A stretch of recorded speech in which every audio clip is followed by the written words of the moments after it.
In this tutorial, we will go through the steps for completing the online data verification.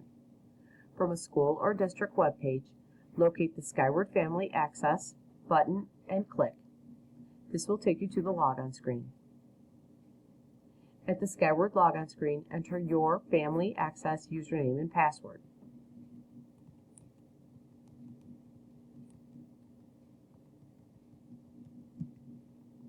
If you do not know your Family Access username or password, please contact the school or district and we would be happy to provide it. If you log in using your student's Skyward logon and password, you will not be able to complete the steps for the online verification. You must log in with the Family Access username and password. Once you have entered your username and password, click the Sign In button. That will take you into the Family Access screen. On the left-hand side, you will have an option that says Student Enrollment Data Verification, as well as a green message that indicates enrollment verification is now open. For our example, we are going to go through the steps using the button on the left-hand side. So we will click on Student Enrollment Data Verification. Up pops a message regarding the online data verification from the district. Please read through this message to find out information on the data verification process. Below the message, you will see your student or students if you have more than one student enrolled in that school. You will need to complete the online data verification process for each student you have who attends a District 218 school. For our example, I only have one student, so I will click on that particular student. And that takes us into the student enrollment data verification for that particular student. Read through the district message and notice on the right-hand side you will see all the steps that need to be completed for the online verification process. When we are ready to begin, we will go ahead and we will click the Next button, and that will bring up our very first step, which is Step 1A. Any area or box that is not grayed out means that you have the ability to change or update that information. Please review the screen, make any adjustments to the screen in areas that might need to be adjusted.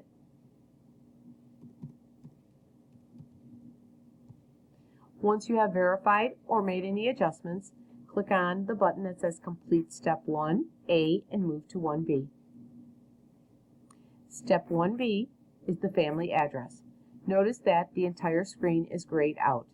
We do not allow families to change address information due to residency requirements.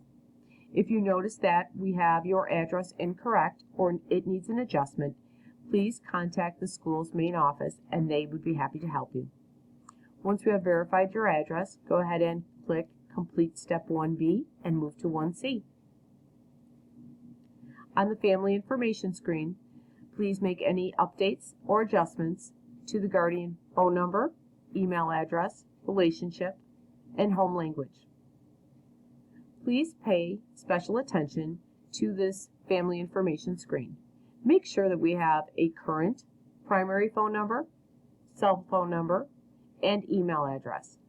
We often use this as means of communication between the district, school, and you. In order for you to receive the information, we need to make sure that your information is accurate and correct. Please note that sometimes you'll notice that there is only one guardian or parent listed. If you have additional guardians or parents that you would like added to your student's record, please contact the school's main office and they would be happy to add them for you. Please review the screen carefully, make any adjustments, and once everything looks good, go ahead and say Complete Step 1C and move to 1D. Emergency contact information. Again, we ask that you pay close attention to the emergency contact information. Make sure that we have the correct emergency contacts listed for your student. Make sure that our phone numbers are accurate and current. Make sure that if we would like an emergency contact to be able to pick up our student, we have this right selection. And if you need to delete an emergency contact, Click on the link that says delete this emergency contact. You will be asked to confirm that you want to delete that contact. You can click on yes. If you need to add an additional emergency contact, please click on the button that says add emergency contact. Complete the screen with the information that is required with an asterisk. Again, making sure that we have good information, good phone numbers.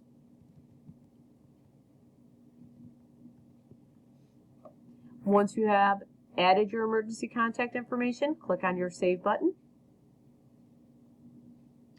And once your emergency contacts look good, please click on Complete Step 1D and move to Step 2. Step 2 is our home language survey. If you have already completed the home language survey during last year's registration process, you do not need to complete this again.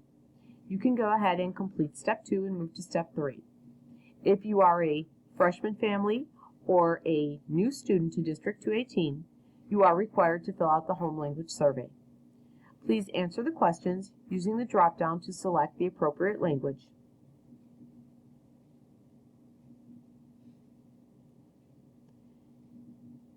Fill in the blanks where needed. And once the form is complete, click Complete Step 2 and move to Step 3. The Department of Education requires that we verify ethnicity and race on all of our students. Please read the letter from Dr. Ty Harding, our superintendent, and click on Continue.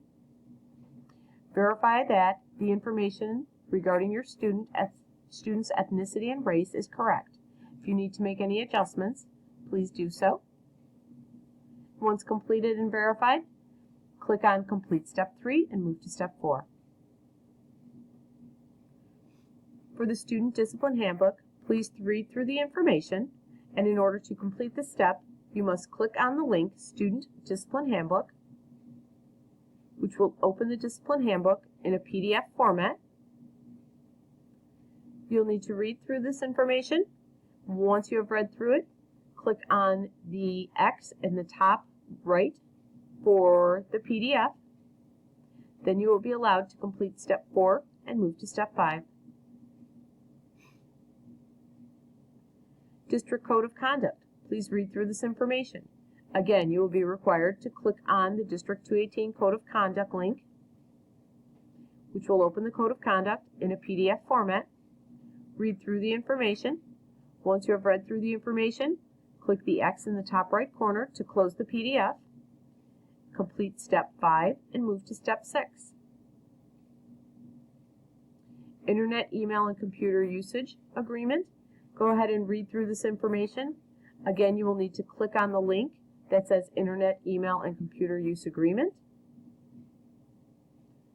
Again, you will get the Internet and Computer Agreement form in a PDF format. Read through this information. Once you have read through it, click on the top right to close the PDF. Then you will be able to complete Step 6 and move to Step 7. Pesticide and Fertilizer Registry. If you would like to receive notification personally regarding when fertilizer and pesticide is put on the school or district lawns, please place a check mark in the Yes, Please Notify Me and complete Step 7 and move to Step 8. If you do not wish to receive personalized notifications, just go ahead and click on Complete Step 7 and move to Step 8. Use of photography or video recording of a student. Please read through this information. Note that it is defaulting to say yes, you consent to allowing the school to use your student's picture and name in newspapers, yearbooks, etc. If you would like to not consent to that, please remove the check mark. Once you select your option, go ahead and click on Complete Step 8 and move to Step 9. For the District 218 iPad Policies, Procedures, and Protection Agreement, please read through the information. Again, click on the District 218 iPad Policies, Procedures, and Protection Plan Agreement. This again will open up in a PDF format. Read through the information. Once you are done, click on the X in the top right to close the PDF, and you will be allowed to complete Step 9 and move to Step 10. Step 10 is in reference to the iPad Protection Plan. Read through the information. Again, you will be asked to click on District 218 iPad Protection Plan. This will open up the detailed PDF regarding the iPad Protection Plan. Please read through this information. And once you are done, click on the X to close the PDF in the top right. Complete Step 10 and move to Step 11.